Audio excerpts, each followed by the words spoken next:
উঠতেছি আমরা ওয়াচ টাওয়ারের ভিতরে। ওয়াও, সেই লাগতেছে ভাই। এটা কয়তলা যে হবে? উঠতে হবে। কি জান?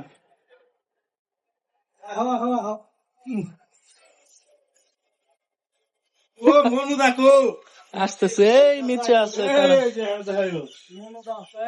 এই যে দুইজনই আছে, মনুদা এই যে আমরা আসতেছি।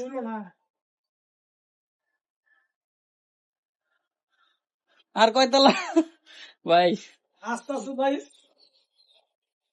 লেগে দেবো। সিঁড়ি দিয়ে উঠতেই আছি আমরা, শেষ হওয়ার আগে। যাই হোক, এই পর্যন্ত আসছি 47 মিনিটে, 47 সেকেন্ডে, সরি। ও 1 মিনিট হয়ে গেল। আর তো আইসা পড়ছি, এই তো আইসা পড়ছি প্রায়। ও ভাই, আর পায়ে গুলায় না। এলে জিম করে আর লেগসে ড্রম করার লাগে, বুঝছো?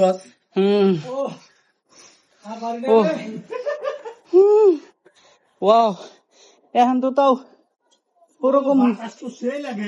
এখন তো তাও ওরকম ইয়া না। 10 টাকা কম হতো না মনে হয়। হ্যাঁ, হ্যাঁ, প্রকৃতিটা অনেক সুন্দর রে ভাই। ও একদম শেষ হয়ে গেছে উঠতে উঠতে ভাই। ও সেই রকম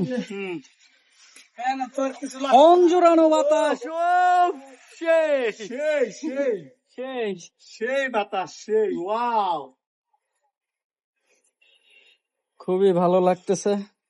ও একটু হাঁপাই গেছি ভাই, ওয়াচ টাওয়ারে উঠে আমরা হাঁপাই গেছি। এতগুলো সিঁড়ি, এই দেখেন, দেখেন কি সিঁড়ি। এতগুলো সিঁড়ি ভাই উঠা লাগছে আমাদের।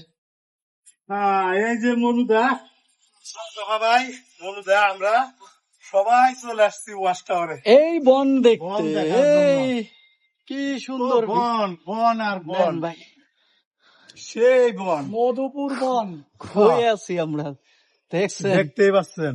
সাজেক ভ্যালি, এটা বাংলাদেশের মধ্যে বানরের জন্য বিখ্যাত হ্যাঁ, এই মধুপুর সাজেক ভ্যালি।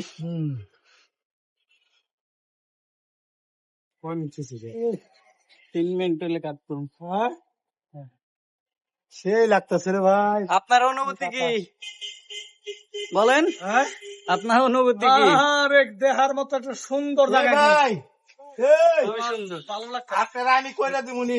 ভালো লাগতেছে